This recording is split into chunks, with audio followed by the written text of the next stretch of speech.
welcome to Songs for the Struggling Artist, the blogcast. I'm Emily. I am your hostess, podcaster, person talking to you. Today, here on episode 58, we're going to be reading, it's the royal we royally will read to you this royal blog. Yeah, we're going to read a blog. I am going to read you a blog. It's called Still Waiting to be Discovered. And it has some literary references in it. The major one is Virginia Woolf's speech that she made. And it was a speech of hers that I'd never heard before. And it's pretty amazing. It's like, wow, our historical memory is so narrow. So to read this thing that was written a long time ago and have it feel just still amazingly relevant. Anyway, if you can get a chance to read her speech, I think it's called Professions of Women. I'll tell you when I read you the blog. Check it out. I'll be curious to hear what you think of it. It was just kind of astonishing to me. I was incredibly impressed. Anyway, I'm going to read to you now. Still Waiting to be Discovered. As a child, I wanted to be an actor. But I lived in a small city wherein my opportunities were mostly school plays and community theater. This did not stop me hoping that some director or producer would stumble upon me and whisk me away to Broadway or the movies. I imagined someone like the Hollywood guy in Cold Comfort Farm seeing me somewhere, and a light would shine on me the way it does on Rufus Sewell, and he'd know I was going to be a star. The fact that I was a shy, quiet, unremarkable-looking kid didn't stop me believing such a thing were possible. I did talent shows and musicals and reviews and every play that would let me in. And the people who came would tell me to mention them in my Oscar or Tony speech. Everyone seemed to hold the same dream of my future discovery.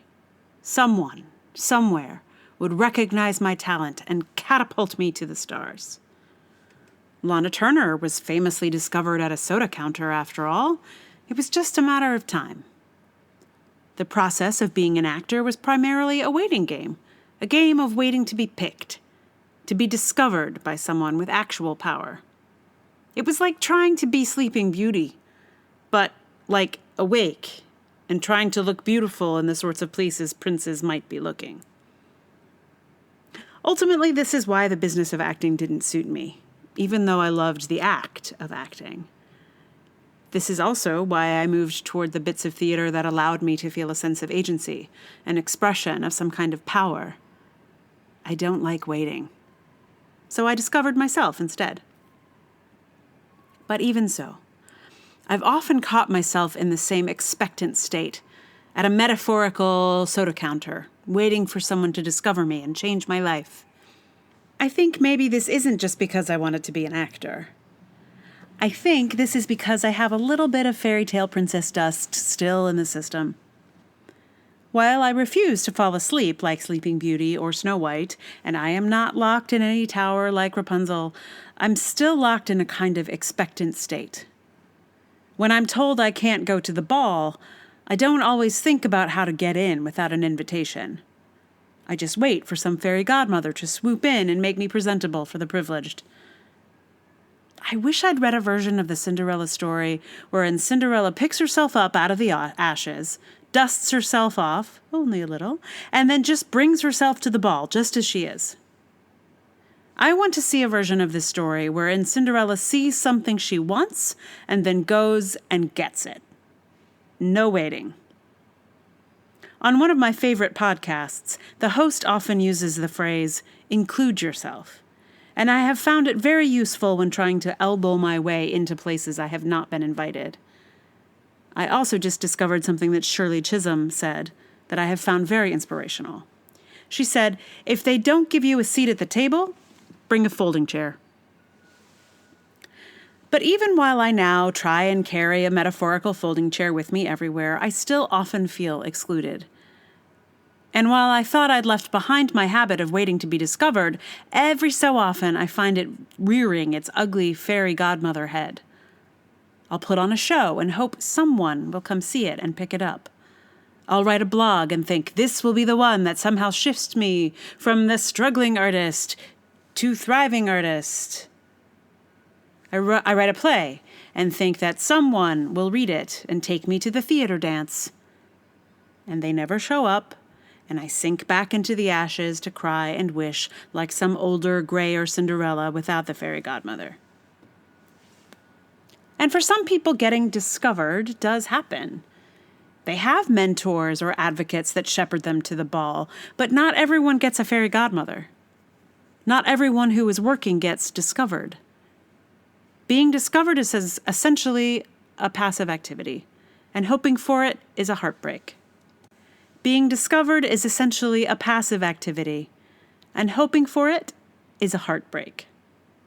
If you don't get invited to the ball, sometimes you find your own way in, and sometimes you just have your own party, which, while a lot more work, can be a lot more fun, and certainly a lot less passive. I hesitate to write about this internal pattern because it is the very thing someone might use to explain why success eludes me, or any woman. It's that thing where confessing to lacking confidence suddenly leads to blaming women for the confidence gap.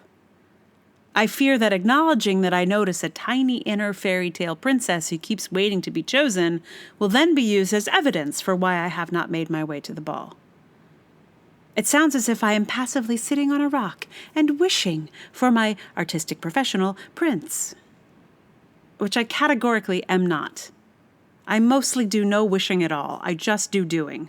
I write the thing, I direct the thing, I devise the thing, I produce the thing, I publicize the thing, I invite people to the thing, I write other things, I podcast the thing, I tweet, I email, I call. It's just that there is, below the doing, a little wishing fairy tale princess that was imprinted on me from a very young age. She mostly does me no real harm, aside from the disappointment of the fairy godmother never showing up. It makes me think of a speech that Virginia Woolf gave called Professions for Women.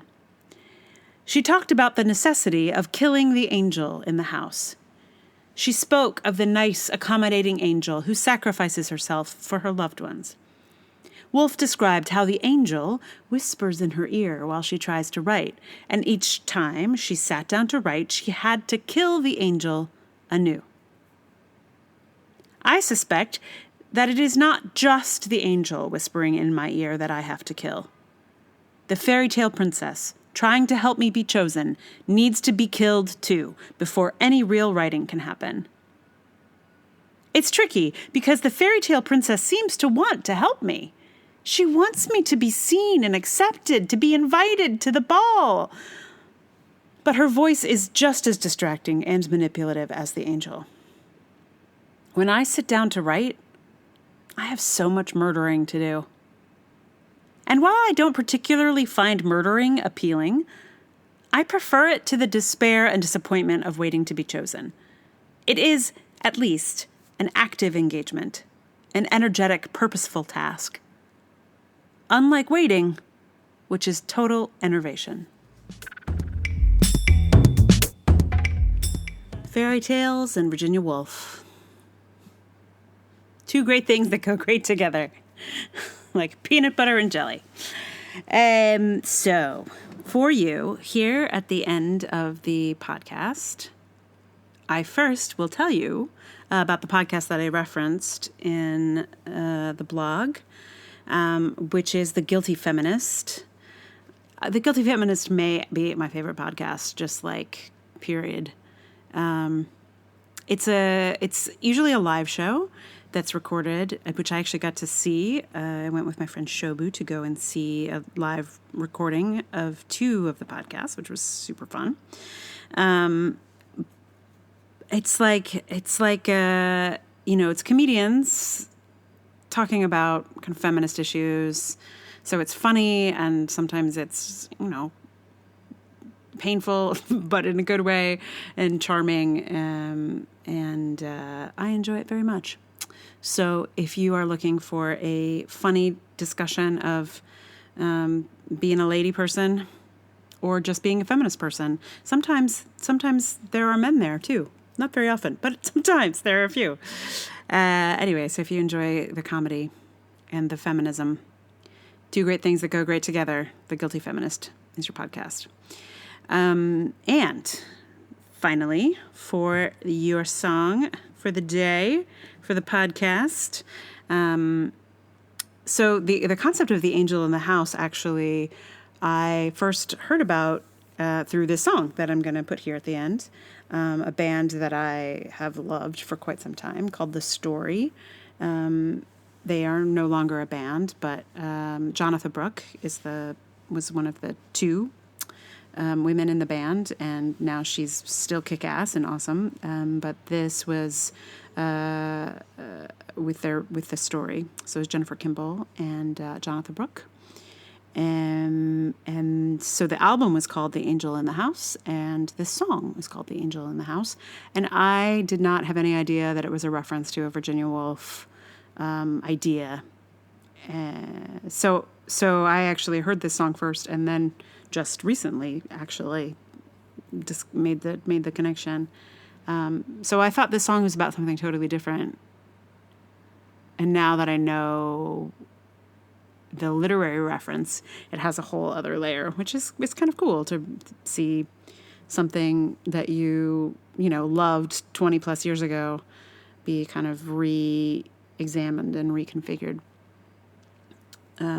So a couple of things about this recording. I decided to play around a little bit with some of my new recording software. So I updated GarageBand, and it has all kinds of fun toys in it.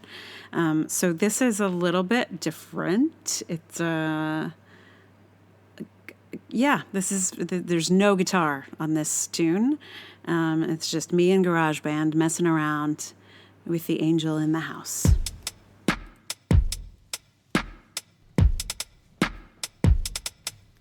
My mother moved the furniture when she no longer moved the man. We thought nothing of it at the time. She painted walls, painted smiles, checked herself in the mirror one more time, and yoked her heart to a whim. But the history of desire is such that just one word, just one touch could send it reeling.